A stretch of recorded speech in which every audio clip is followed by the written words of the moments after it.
यहाँ पे आए, हमें अपार खुशी है कि आपने आकर एक बिटिया जो हमारी जो पूर्व सैनिक एक पुत्रवधू है और उनके द्वारा राष्ट्रीय खेलों में मार्शल आर्ट्स में एक स्वर्ण पदक प्राप्त कर उनके द्वारा कई गौरव नहीं बढ़ाया, लेकिन उन्होंने इस पूरे उत्तराखंड का और देश का गौरव बढ़ाया है। क्योंकि आप नमस्कार दोस्तों, स्वागत है एक बार फिर से आप सभी लोगों का कड़वा नगरी लाइव में। साथ ही साथ फेसबुक पर भी मेरा पेज है जनता की आवाज़ और पौड़ी गढ़वाल। तो दोस्तों आज मैं आपको मिलाऊंगा जो अभी नेशनल गेम्स हुए थे जयपुर में, राष्ट्रीय स्तर के जो गेम्स हुए थे जयपुर में, वहाँ पर मार्शल आर्ट्स की जो कंपटीशन है उसमें गोल्ड मेडल सरिता नेगी जी को मिला है। सरिता नेगी जी हमारे उत्तराखंड की है, तो कहीं ना कहीं हम सभी उत्तराखंडियों के लिए प्राउड मोमेंट है ये।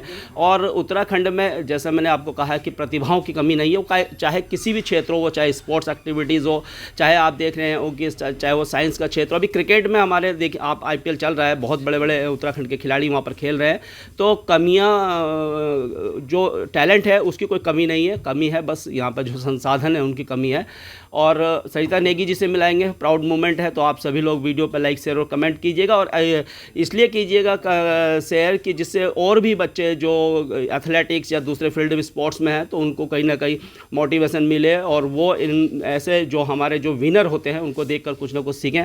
सबसे पहले सरिता नेगी जी से ही बात करेंगे, फिर उनके हस्बैंड भी हैं, तो देखिए इनकी भी बहुत बड़ी भूमिका है। सर हैं, ससुर जी हैं, उनसे भी बात करेंगे। और सबसे बड़ी बात मैं बता दूं, ये जो पूरा सम्मान समारोह जो कार्यक्रम है पूर्व सैनिक संघर्ष समिति के तत्वाधान में हो रहा है। तो बड़ा अच्छा लग रहा है कि पूर्व सैनिक संघर्ष समिति लगातार इस प्रकार के आयोजन भी कर रही है, और सोशल एक्टिविटीज, अगर समस्याओं की बात की तो लगातार मुखर होकर अपनी आवाज़ को उठाती है और सम्मान भी बच्चों का कर रही है। तो सर, मैम, सबसे पहले तो बहुत बहुत बधाइयाँ, शुभकामनाएं आपको। बहुत बहुत धन्यवाद उसके लिए। मैं बहुत अपने आप को प्राउड फील कर रही हूँ कि इतनी आर्मी से बिलोंग सभी लोग मुझे आशीर्वाद देने के लिए यहाँ पर पधारे हैं, उनके लिए बहुत बहुत धन्यवाद। तो सबसे पहले तो हम सभी लोग ये जानना चाहेंगे कि उत्तराखंड की आप हैं, तो उत्तराखंड में कहाँ से आप बिलोंग करती है, कैसे आपका जो पढ़ाई हुआ है, और इस फील्ड में मार्शल आर्ट्स में आप कैसे आप आई हैं? मेरा बर्थ उत्तराखंड पौड़ी गढ़वाल से है, और मेरी पढ़ाई जो दिल्ली से हुई है, और मैंने ये मार्शल आर्ट सीखना भी दिल्ली से ही स्टार्ट किया था। मैं 9th क्लास में थी, मैंने सेल्फ डिफेंस इसे ज्वाइन किया था। और मेरे जो कोच हैं मास्टर देवेंद्र दत्त गौर और उनकी वाइफ मास्टर हरमिंदर गौर, जिन्होंने मुझे मैंने सेल्फ डिफेंस ज्वाइन किया था, तो उन्होंने मुझे स्पोर्ट्स इसको ज्वाइन करने के लिए प्रेरित किया, और उन्होंने मुझे ट्रेनिंग दी, और मुझे एक साल लगा ट्रेनिंग करने में। और उसके बाद मैं back to back district level, state, national level, international level पे भी मैं 2 बार की मेडलिस्ट रह चुकी हूँ। नेपाल काठमांडू में हमारी इंटरनेशनल चैम्पियनशिप हुई थी, tri nation and 7th south Asian championship हुई थी, तो उसमें भी मेरे गोल्ड मेडल रहे हैं। बाकी मैं काफ़ी टाइम से लगातार इस फील्ड में गोल्ड मेडल जीत रही हूँ। अभी तक मैं दिल्ली से थी, अब मैं उत्तराखंड में हूँ, तो अब मैं उत्तराखंड की तरफ से खेलूँगी और उसकी तरफ, उत्तराखंड की तरफ ज़्यादा वो करूँगी। बहुत बढ़िया। तो कहते हैं कि हर सफल पुरुष के पीछे एक महिला का हाथ होता है, और यहाँ पर हम देख रहे हैं कि एक सफल महिला के पीछे एक पुरुष का हाथ है। तो ये भी बहुत बड़ी बात है। समय बदल रहा है, और बदलते समय के अनुसार हमने भी समय को बदलना है। अगर कोई पति अच्छा काम कर रहा है तो पत्नी का कर्तव्य होता है कि उसको आगे बढ़ाए, किस प्रकार से वो काम करे। और अगर पत्नी है वो अच्छा काम कर रही है, किसी फील्ड में वो आगे जा रही है, तो पति का भी धर्म होता है कि वो उसको आगे बढ़ाए, और इसी धर्म को निभा रहे हैं सर हमारे साथ। सर, स्वागत है आपका। Thank you. कैसे हैं आप? बहुत बढ़िया। बढ़िया हैं जी। कैसा लग रहा है पत्नी आपकी, लोग उनको अप्रिशिएट कर रहे हैं, सम्मान मिल रहे हैं, कैसा? हाँ सर, बहुत अच्छा लग रहा है। और यहाँ पे पिताजी ने बोला कि यहाँ पे सारे इकट्ठा हो रखे हैं, सो काफ़ी अच्छा लगा। और काफ़ी मेहनत करती है सरिता, क्योंकि घर का काम भी करना होता है, उसके बाद प्रैक्टिस वगैरह चलती है, और तो बहुत सारी चीज़ें होती हैं। और तो आप क्या करते हैं? मेरा डिजिटल मार्केटिंग का एजेंसी है। अच्छा, राइट। सो मैं दिल्ली में ही या कोटद्वार से ऑपरेट करता हूँ। अच्छा, कोटद्वार से ही आप? बाकी ओवरऑल नेशनल वाइड मैं अपनी सर्विसेज देता हूँ, कि ऑनलाइन सर्विसेज, रिमोट सर्विसेज। तो बच्चे भी हैं? नहीं नहीं, अभी नहीं है? अभी नहीं है। अच्छा अच्छा। जी। तो मतलब जब शादी से पहले ये मार्शल आर्ट्स करती थी या कैसा क्या नहीं है? नहीं, शादी से पहले ही करती थी। अच्छा, तो आपको राइट। पता था कि ये करती हैं? हाँ हाँ तो बिल्कुल। आपको तो पता होगा कि ये लाइफ टफ होने वाली है। जी जी जी। तो कैसे आप लोग वो करते हैं, सामंजस्य कैसे बैठाते हैं? नहीं मतलब जो उनके काम होते हैं उनमें मैं सपोर्ट करता हूँ, जो मेरे काम होते हैं उनमें वो अपना सपोर्ट देती हैं, तो ऐसे ही करते हैं, मतलब मिलते मिलते आगे बढ़ रहे हैं। चलिए, बहुत बढ़िया। सर है हमारे साथ, ससुर जी हैं, ससुर जी से बात करेंगे। नमस्कार सर। नमस्कार सर। कैसे हैं? बस बहुत सुंदर हैं। क्या चल रहा है? बस बढ़िया चल रहा है। आपको अपने कैंडिडेट को तो आपने हरवा दिया? नहीं हरवाया हमने, हमें करवाने का हमें कोई वो नहीं है, ठीक है। तो फिर करेंगे तैयारी? पूरी तैयारी करेंगे, ऐसी कोई बात नहीं है, तो कोशिश पूरी करेंगे। हम फौजी ने कभी हारना नहीं सीखा। फौजी ने थोड़ा अपना दायित्व तो सीखा कि कहाँ कमजोरी रहेगी, अपनी कमजोरी को तुरंत एक्टिव करता है फौजी। और फौजी हारता नहीं, कभी हार नहीं मानता है। मेहनत करते रहो। मेहनत करते रहो, कभी फौज ने पीछे नहीं हटा।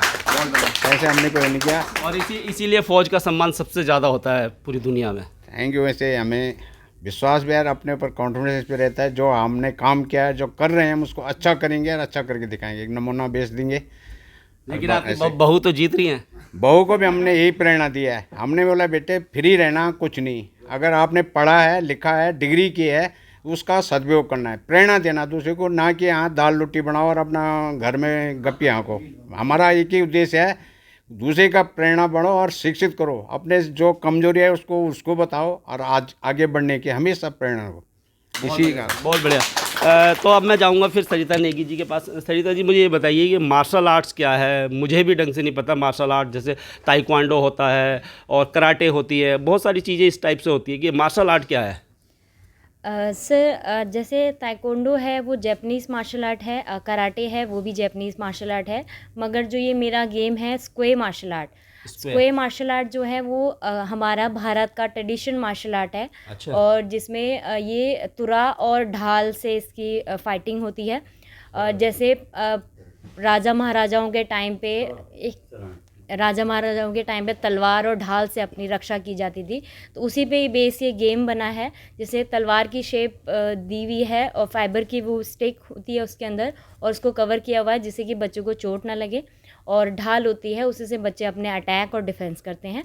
जैसे पहले के टाइम पे जंगली जानवरों से बचने के लिए अपनी सुरक्षा की जाती थी, उसी पे बेस है ये।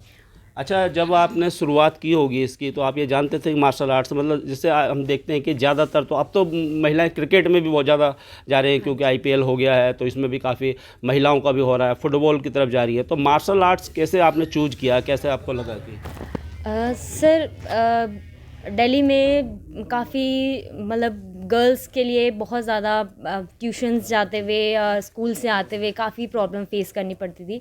मैंने खुद भी फेस की थी। तो उस टाइम पे मुझे लगा था कि नहीं, मुझे बाहर नहीं जाना है। इवन मैं अपनी मम्मी के साथ ही घर से बाहर निकलती थी या ट्यूशन जाती थी।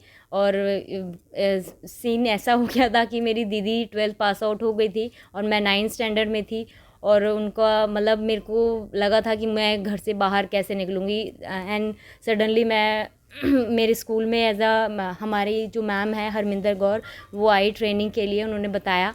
तो मैंने उनसे जाके पहले तो बहुत हिम्मत जुटाई बात करने के लिए, और पेरेंट्स को भी बहुत टाइम लगा मनाने के लिए। उन्होंने कहा नहीं, हाथ पैर पे लग जाएगी, ये होगा वो होगा। और काफ़ी टाइम तो मैंने पेरेंट्स को बताया नहीं कि मैंने ये ज्वाइन कर लिया है। ये भी बोलते हैं कि शादी में प्रॉब्लम हो जाएगी, हाथ पैर में लग जाएगी क्योंकि लड़कियों के साथ तो यही प्रॉब्लम। हाँ जी सर, ये आती है, बट अपने ऊपर है। जितना आप खुद प्रैक्टिस करेंगे तो सामने वाला उतना आप डिफेंस कर पाते हैं। जब आप मेहनत करते हैं और उसमें सक्सेस मिलती है, तो फिर घर वाले भी कहते हैं ठीक है आप कीजिए, और फिर वो भी जो है सपोर्ट करते हैं। शुरुआत आपको करनी पड़ती है। हाँ जी, इवन मेरा जो फर्स्ट मेडल आया था, मेरा ब्रोंज मेडल, मैंने अपने पापा के गले में डाला था। देन उनको बताया कि मैं ऐसे मैंने ये गेम ज्वाइन किया था। अदरवाइज़ उन्हें लगा था मैं जैसे लॉन्ग जंप, हाई जंप इसी इवेंट्स में हूँ, तो इसी में मेडल आया। बट मैंने बताया कि मेरा ऐसे गेम है और मैं पार्टिसिपेट करती हूँ। और फर्स्ट टाइम मैं उनको नेशनल लेवल पे, मेरा छत्रसाल स्टेडियम में गेम हुए थे 2012 में, 58 स्कूल नेशनल गेम्स हुए थे। तो मैं उनमें एज अ पेरेंट लेके गई थी उनको, तो उन्होंने जब वहाँ पे मेरी फ़ाइट देखी तो बल्कि वो मुझे बोल रहे थे कि बेटा ऐसे तो दूसरों के बच्चों को लग जाएगी। मेरा नहीं था, बट उसमें भी मेरा गोल्ड मेडल आया था। अच्छा, जैसे पेरेंट्स आपके सपोर्टिव हैं, तो मम्मी ज़्यादा सपोर्ट करती है, पापा? सर दोनों का सपोर्ट रहता है। अच्छा, पापा ज़्यादा करते हैं मुझे सब। हाँ हाँ।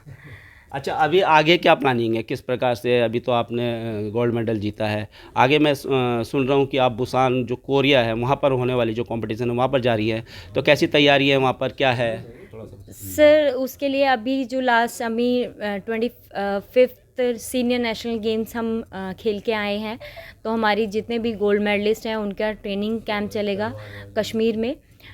जो हमारे जो मेन इसके फाउंडर हैं मीर नाज़िर अहमद मीर ग्रैंड मास्टर, तो वो भी कश्मीर की गर्ल्स को ट्रेनिंग करवाते हैं, और मतलब हमारे according Kashmir and Delhi and Uttarakhand को भी टक्कर वाली टीम रहती है, वो कश्मीर की रहती है।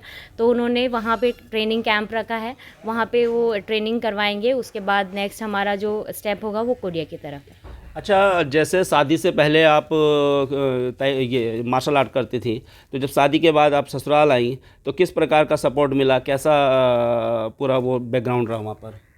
सर मुझे बहुत सपोर्ट मिला है, और first of the father in law इतने डिसिप्लिन वाले हैं, तो वो मुझे अपनी लाइफ में चाहिए था, क्योंकि मेरा एम था कि मैं आर्मी या दिल्ली पुलिस या इस टाइप में जाऊं। मेरे दोनों ब्रदर भी मतलब मेरे फादर 2018 में एक्सपायर हुए, और उसके बाद मैंने अपने दोनों ब्रदर्स को बल्कि आर्मी में भेजा, ट्रेनिंग करवाई, उनको पुश किया उस तरफ, तो वो दोनों आर्मी में हैं। और ये मेरे लिए बहुत लक की बात है कि मेरे फादर इन लॉ भी आर्मी में है, तो उनका बहुत सपोर्ट है, क्योंकि वो खुद भी एक स्पोर्ट्स प्लेयर एज आ कोच रह चुके हैं। तो उनको पता है कि प्लेयर जितनी मेहनत करता है तो उसकी वो मेहनत ख़राब नहीं जानी चाहिए, तो वो मेरे को बहुत प्रेरित करते हैं। और जबकि अदरवाइज़ होता है कि हाँ शादी के बाद कुछ रूल्स होते हैं कि रूल्स मतलब आपको ये नहीं करना वो नहीं करना, उनकी तरफ से मुझे कोई वो नहीं है। वो कहते हैं कि जो आपका मन है वो कीजिए, बट अपनी प्रैक्टिस नहीं छोड़नी है। चलिए, जाते जाते आखिरी सवाल मैं आपसे ये करना चाहता हूँ कि जैसे सरकारें हैं, कितना सपोर्ट उनकी तरफ से मिला और नहीं मिला, तो आने वाले समय में किस प्रकार का सपोर्ट आप चाहती हैं? दिल्ली में सर बहुत सपोर्ट मिलता था हमें, बट उत्तराखंड की तरफ से ये है कि हम बहुत जो हमारी टीम आती थी वो उत्तराखंड से बहुत कम टीम आती थी। अगर प्लेयर आ रहे हैं, हमारी जो कैटेगरीज़ होती हैं 7 कैटेगरीज़ होते हैं, 7 कैटेगरीज़ में से 1 या 2 लड़कियां उत्तराखंड से होती थी, अदरवाइज़ बहुत कम होता था कि उत्तराखंड का पार्टिसिपेंट होता था। बट अब मेरा टारगेट ये है कि जितनी हमारी 7 कैटेगरीज़ हैं, तो एटलीस्ट मैं 7 की 7 कैटेगरीज़ में उत्तराखंड की टीम तैयार करके लेके जाऊं, और गवर्नमेंट से ये चाहती हूँ कि आगे हमें सपोर्ट करें, जिससे कि बच्चे आगे निकले। ये बहुत सेफफुल गेम है, और हमारी जो फेडरेशन है, हमारे जो ग्रैंड मास्टर हैं ग्रैंड मास्टर नाज़िर अहमद मीर, उनका मोटिव है कि अब जो हमारी ये गेम है वो पुलिस गेम में इंक्लूड होने वाली है। तो हमारा हर जिससे कि आर्मी एयरफोर्स में स्टूडेंट्स एज अ स्पोर्ट्स कोटे से जाते हैं, तो हमारी इस गेम से अब स्पोर्ट कोटे की वैकेंसीज भी निकलनी स्टार्ट हो जाएंगी। अभी हम लोगों ने इतनी मेहनत करी है, हमारे आने वाले जो जनरेशन है, हमारे जो यूथ हैं, उनको इसका बहुत बेनिफिट मिलेगा सर। तो दोस्तों, ये थी हमारे उत्तराखंड और ख़ासकर पौड़ी गढ़वाल की सरिता नेगी, जो कि अभी मार्शल आर्ट्स जो जयपुर में जो कंपटीशन हुआ है वहाँ पर गोल्ड मेडलिस्ट है। और कहीं ना कहीं ऐसे जो स्पोर्ट्स में जो हमारे जो बच्चे हैं वो हमें गौरवान्वित कर रहे हैं। और सरकारों से बस यही कहना है कि स्पोर्ट्स को भी कोटद्वार की देखें आप, कोटद्वार में स्पोर्ट्स स्टेडियम है, लेकिन किस बदहाल स्थिति से वो गुजर रहा है उसमें देखें। अभी बातें हो रही है कि उसका उस पर काम हो रहा है, लेकिन देखते हैं कब काम होता है। और जो इस प्रकार के बच्चे होते हैं उन्हें ज़रूर प्रोत्साहन करना चाहिए, और इससे क्या होता है कि जो आने वाले जो बच्चे जो अभी खेल रहे हैं, जो छोटे बच्चे हैं, उनको प्रोत्साहित मिलता है, और वो समझते हैं कि यार ठीक है, अगर हम इस स्पोर्ट्स में अपना भविष्य बनाएंगे तो अच्छा है, जैसे और लोग हमारे कामयाब हैं हम भी होंगे। और आखिरकार फाइनेंशियली तो हर कोई साउंड होना ही चाहता है, क्योंकि आजकल सभी जो भी बच्चे स्पोर्ट्स खेल रहे हैं तो चाहते हैं कि भविष्य हमारा इससे बने, प्रोफेशनल इसको हम अपना पाएँ। इसके लिए सरकारों को बहुत ज़्यादा काम करने की आवश्यकता है, और ख़ासकर हमारी उत्तराखंड सरकार को। तो थैंक यू।